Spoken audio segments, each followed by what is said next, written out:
This is the final version of the screencast in our project of using a tool on open source code. In this project, we decided to use memory leak check and profiling tool called Valgrind to identify the memory leaks in GCC, a well-known open source collection of compilers which is developed by GNU project. Let's take a brief moment to see what we have learned through different phases in the project. In the Blogspot, we reviewed several research papers and saw novel ideas about the memory leak detection and identification, and we also saw a few research papers about the use of Valgrind to help us identify memory leak identification. In this podcast, we learned about how to install the tool Valgrind in the PC and the open source code compiled for Valgrind to work on. Later, we saw many options of Valgrind and its advantages in its aim of memory leak detection. Now in the screencast, we will be demonstrating how to use Valgrind against GCC and how to analyze the results which Valgrind provides and work from there towards resolving the memory leaks. Let's first explore the manual page for Valgrind in order to identify various options that Valgrind provides us in order to efficiently identify memory leak detection and memory management. As we can see, Valgrind is a suite of tools for debugging and profiling programs.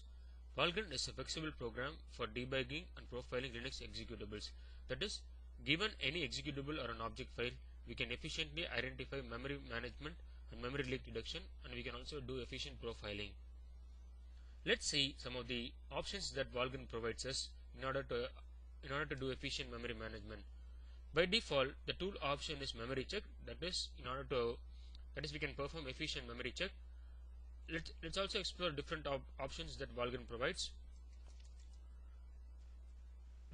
V is for verbose. That is, it gives extra information about the explored object. Trace children. If a program has a lot of interdependencies, we can also ask Valgrind to explore its children or its dependency programs by using trace children. We can also skip certain interdependent programs by providing the children arguments in this trace children skip by arguments. We can also analyze the dump that is provided. That is, any executable of a C or a C++ programs. If an error occurs, it provides a core dump. We can also ask the Valgrind to explore the memory dump or the core dump using VGDB options. The timestamp equal to yes.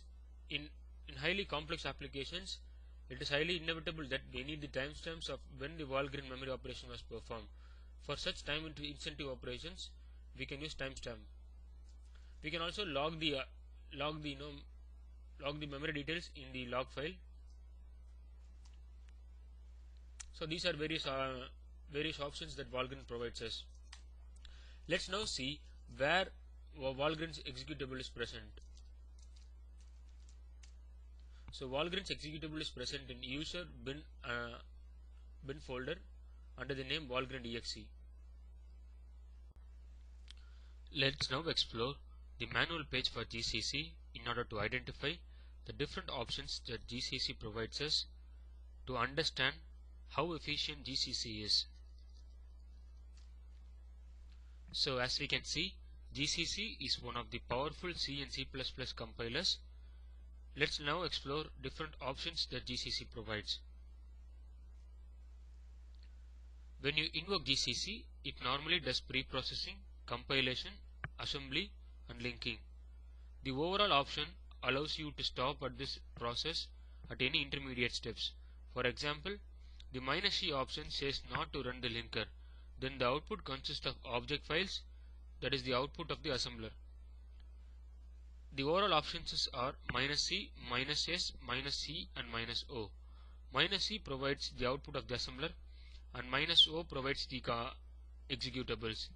In this scope of project, we will be using -O because Valgrind uses the executables in order to identify the memory leaks and perform efficient memory checks. These are the different possible options that GCC provides us. So GCC provides core dump and memory dump options under the debugging options. It also provides different optimization options under the optimization options. Let's now see where GCC is present. GCC is present in the user/bin directory under the name GCC. What was learnt about the tool? We got an idea of how memory leak identification is done. We also got to know that Valgrind is intuitive and easy to learn, and it identifies memory related issues in both static and dynamic memory allocation. That is, it analyzes extensively both stack and heap. It does not report false positives, meaning to say that when Valgrind asserts that a memory check or a memory error has occurred, we can be 100% rest assured that the error has occurred. It provides accurate leak identifications. What was learnt about the open source code? GCC is powerful compiler used to compile collection of programming languages. How the tool works? Valgrind will perform memory leak check by traversing through the object files, starting from the root to all interlinked files. We can imagine like kind of Valgrind provides us a resource allocation graph. It traverses from the root till the leaf, analyzing the interdependent files that a root program is. Current practices in the industry. Valgrind supports security integration. The business domain, which cannot expose their source code, can outsource the memory leak check by just giving the object files. Let's now see how to run Valgrind against GCC. The first requirement is we need to know the exe name of the GCC, which is ./GCC. So the command is Valgrind followed by the tool name followed by options like leak check, show reachable, number of callers, and track FDs. These are optional parameters. So the tool can be memcheck. Memcheck does the primary job of memory leak detection in memory related operations like memcopy and memmove. Cachegrind. Cachegrind analyzes the execution of code during the simulation. During this step, Valgrind collects all possible memory related data. Callgrind. Callgrind monitors function calls and memory management, that is, freeing allocated memory, etc. during function calls. Massive. Massive analyzes memory utilization across the program. Hellgrind. Hellgrind works with threads and sockets. So, we give the tool as memcheck as we are performing the memory check, and we also enable the leak check, that is, we try to analyze the possibility of the leak check, and we use show reachable, that is, if there is an interdependency in the program, say if a program A is dependent on program B, we also want the Valgrind to run on the program B as well as on program A. So we set the show reachable equal to yes, and we also set num callers is equal to 20, which is if GCC involves threads, we allow threads tag to the level of 20 threads, and we also track the function definitions. As we see in the screen, Valgrind gives a clear descriptive summary of the leak summary, that is memory leak that happened in the stack, and also it provides the heap summary, that is the dynamic allocation memory. As we can see, the first error reported is no files. We all know that GCC can be run on any program. So since we gave just the GCC executable without the file name, Valgrind correctly identifies that GCC was not given the input files. We also see that file descriptors 0, 1, 2 are missing at points PTS01. This specifies that the inputs are neither specified from the terminal nor the file descriptors. As we can see in the heap summary, Valgrind reports that 17,211 bytes in 47 blocks are not freed.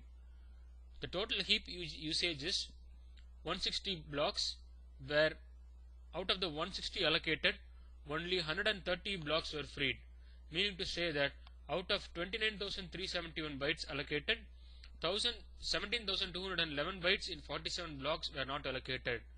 One important thing to note is Valgrind reports clearly the number of bytes lost in the block number, and also it says whether it is reachable or not, and it also specifically pinpoints that the line number in the program name and also the assembly level instructions.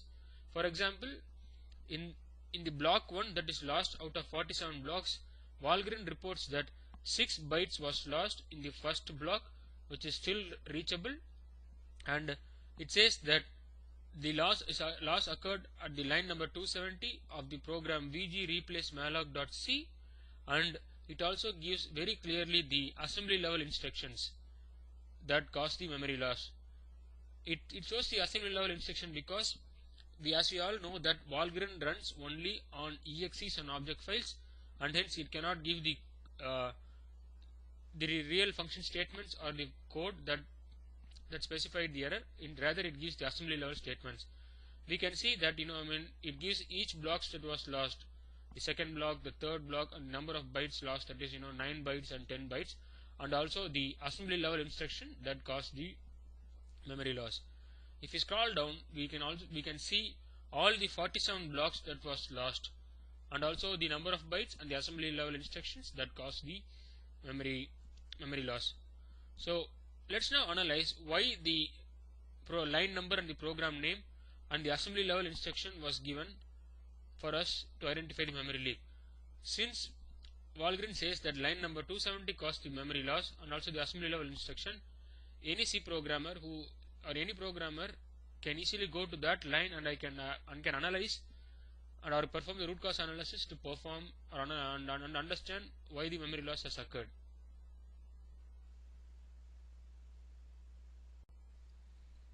Valgrind reports 3520 bytes in one blocks are still reachable in lost records.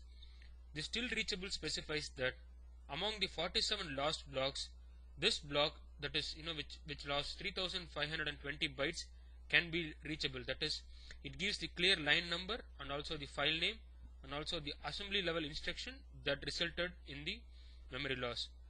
It also specifies that 4064 bytes are lost in the lost record of 45 or 47 blocks, and also likewise it gives clear description of how many bytes were lost in what blocks in the file name and also the assembly level instructions. Valgrind also provides a clear leak summary, that is, it provides a clear descriptive leak summary of definite loss, indirect loss, possible loss, still reachable, and suppressed. So the definite loss means that true positive, meaning to say that 434 bytes in the stack was lost in 9 blocks. So the leak summary gives the losses that happens in the stack. The heap summary gives the losses that occur in the heap, that is the dynamic memory allocation. Valgrind also reports that there is no loss in the indirectly lost, meaning to say that there is no false negative.